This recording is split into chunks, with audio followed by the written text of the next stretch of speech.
그것을 선택하지 않았다는 건 이건 아닌 것 같아요. 허허, 터미네이터의 T-1000 같은 모습을. 안녕하십니까, 고태일입니다. 오늘 해볼 영화 리뷰는 슈퍼소닉 2입니다. 스포일러 있습니다. 주의 부탁드릴게요. 슈슈슈슝.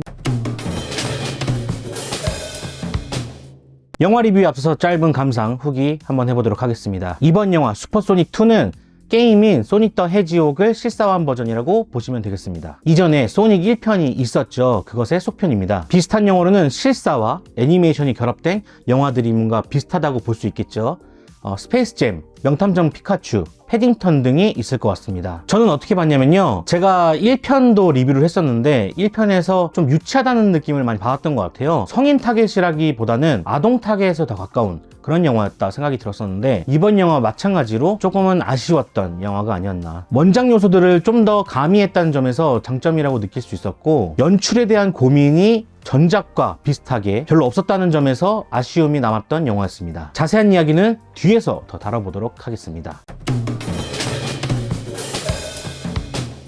자, 그러면은 좋았던 점 한번 해보도록 하겠습니다. 첫 번째, 원작입니다. 이번 영화는 게임 원작에 있는 부분들을 많이 더 차용을 한 것 같아요. 캐릭터 부분에서는 너클즈와 테일즈가 합세를 했죠. 소닉과의 팀플레이를 더 만들겠다는 측면이 있었던 것 같습니다. 너클즈는 초반부에 어마무시하게 강하게 나옵니다. 소닉과의 대립 과정에서 소닉이 이길 수 있을 거라는 생각이 안 들었어요. 크게 앵글도 잡아가지고 거대하다는 느낌을 주게 됩니다. 정말 강력한 캐릭터 나오거든요. 그래서 흡사, 터미네이터의 T-1000 같은 모습을 보여줬다고 저는 생각을 합니다. 이 소닉이 너클즈에게 비비지 못할 정도의 어떤 모습을 보여주다 보니까 긴장감이 좀 생겼다고 해야 될까요? 이런 모습들이 참 좋았습니다. 너클즈가 강하게 표현된 것은 참 좋은 선택이었다고 생각을 합니다. 테일즈는 제 이름하고 비슷하죠? 네, 테일즈.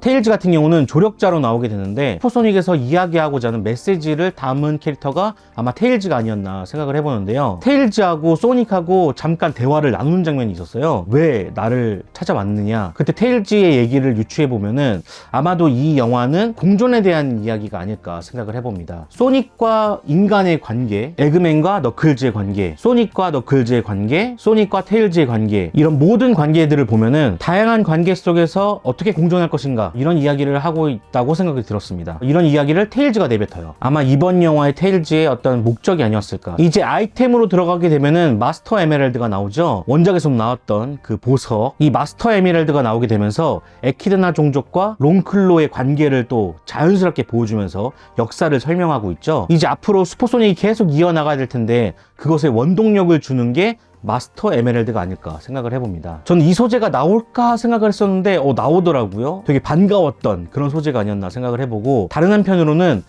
이것이 인피니티 스톤 그런 생각도 들게 되더라고요. 그리고 반가웠던 장면이 하나 있었는데, 물속에서 소닉이 이제 숨이 막혀가지고 막 하고 있는데 공기방울이 하나 떠오르죠. 그것을 소닉이 흡입하는 장면이 있습니다. 이것은 게임에서 나오는 장면이잖아요. 꼴깍 하면서 공기를 흡입하는 장면이 게임에서 나오는데, 그 장면을 묘사해서 너무너무 반가웠고요.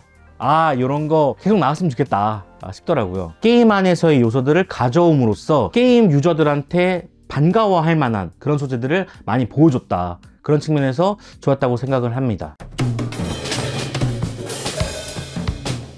자, 그러면은 아쉬운 점 한번 해보도록 하겠습니다.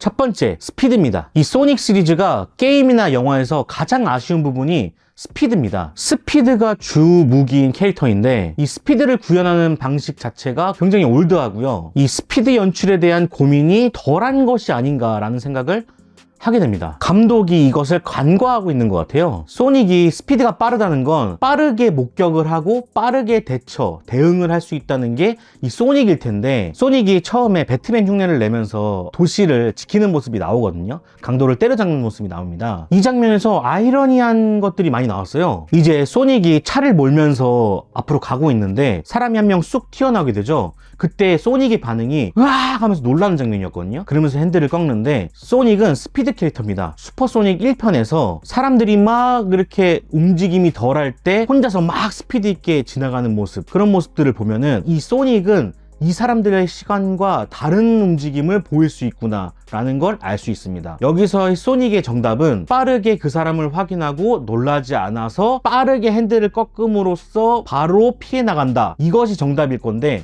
놀란다? 캐릭터성을 제대로 살리지 못한 거라고 볼 수 있을 것 같습니다. 이것은 소닉을 개그적인 수단에 사용하고 있다 라고 볼 수 있겠죠. 자, 거기다가 트럭이 앞으로 계속 돌진을 하고 있습니다. 저 앞에는 가게가 있는데 사람들이 많이 있어요. 그래서 빨리 멈춰야 사람들을 구할 수 있는 상황입니다. 그때 소닉은 어떤 행동을 하냐면 트럭의 볼트를 다 빼서 차를 분해해 버립니다. 허허. 자, 소닉이 스피드 캐릭터라고 한다면은 그런 판단을 하는 것이 아니라 차 앞으로 가서 빠른 발을 이용해서 트럭을 밀게 되면은 트럭의 속도가 낮아지면서 멈추게 되겠죠. 저는 스파이더맨처럼 이런 선택을 했어야 된다고 생각을 해요. 그런데 트럭의 나사를 푼다? 역시나 개그적인 소재로 사용하고 있다. 이렇게 판단할 수 있겠죠. 그러니까 이 감독은 슈퍼소닉에 대한 캐릭터를 알고 있었을 거예요. 하지만 그것을 선택하지 않았다는 건 역시나 이 영화 자체가 아동에게 특화된 영화라고 볼 수 있을 것 같습니다. 그런 점이 유치하게 다가오고 어른들에게 재미를 선사하지 못하는 이유가 이것이 아닐까 생각을 하고요. 목적이 웃기는 데 있다.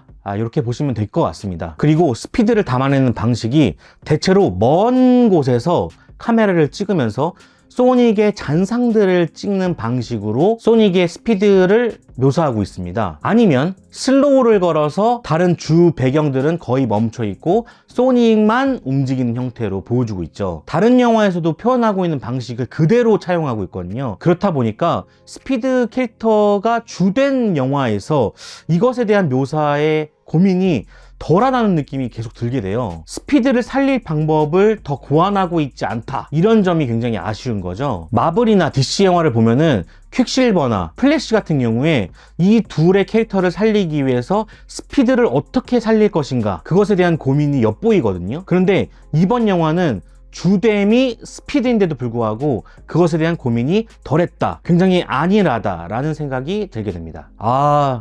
이건 아닌 것 같아요. 굉장히 실망스러운 대목이 아닌가 생각이 듭니다. 두 번째는 우연입니다. 이번 영화도 쉬운 전개 방식을 택했다는 것이 아쉬운 대목인 것 같습니다. 무슨 얘기냐면은 레이첼 결혼식이 열렸는데 그 부근에 우연히도 마스터 에메랄드가 있었다. 그리고 그 결혼식은 소닉을 잡기 위해 위장 행사였다. 이런 부분들이 너무 우연이라는 거죠. 자, 여기서 가정을 한번 해봅시다. 소닉이 서른에서 링을 다 잃어버렸어요. 그리고 하나 남은 링을 통해서 하와이로 소닉이 오게 되죠. 그런데 마스터 에메랄드가 다른 곳에 있었어. 그러면 소닉의 영화는 끝이 나게 되는 겁니다. 마스터 에메랄드의 빛이 안 보이니까 갈 수가 없는 거예요. 한마디로 필요에 의해서 전체 이야기가 도구화되었다 라고 볼 수 있겠죠. 사실 이 부분도 굉장히 좀 아쉬운데 뮤지컬 영화도 아닌데 댄스가 두 번이나 나와요. 하나는 집에서 한 번, 두 번째는 술집에서 한 번. 뭔가 보여주기식이 강했다라는 인상을 지울 수가 없었고, 그렇다고 춤이 막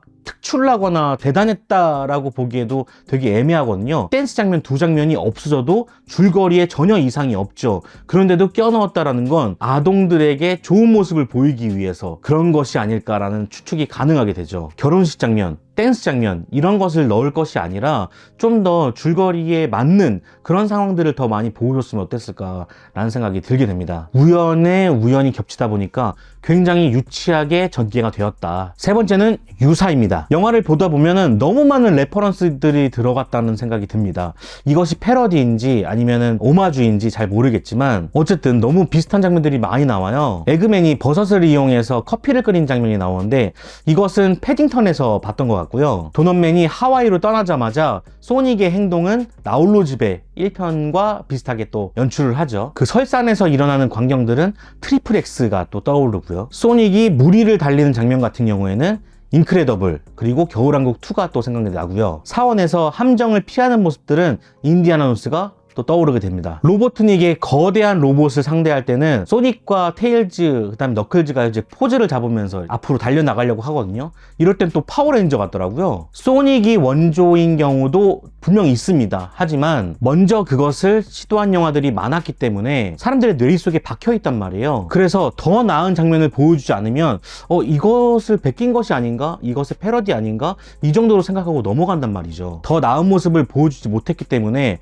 뭔가 아류작의 냄새가 나는 그런 장면들이 많았던 것 같습니다.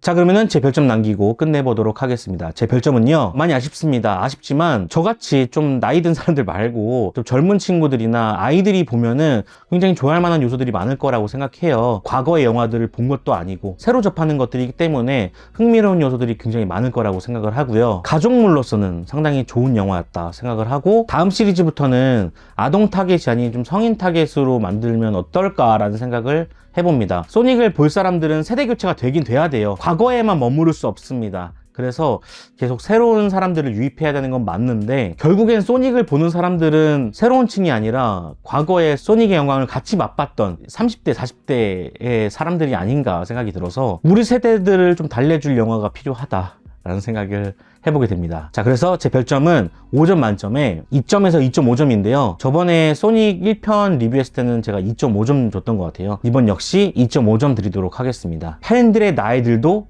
좀 생각했으면 좋겠다. 자, 그러면은 다음에 또 찾아뵙도록 하겠습니다. 그럼 안녕히 계세요. 이 영상이 있고요, 이 영상이 있습니다. 여러분들 한 번씩 봐주시면 감사하겠고요.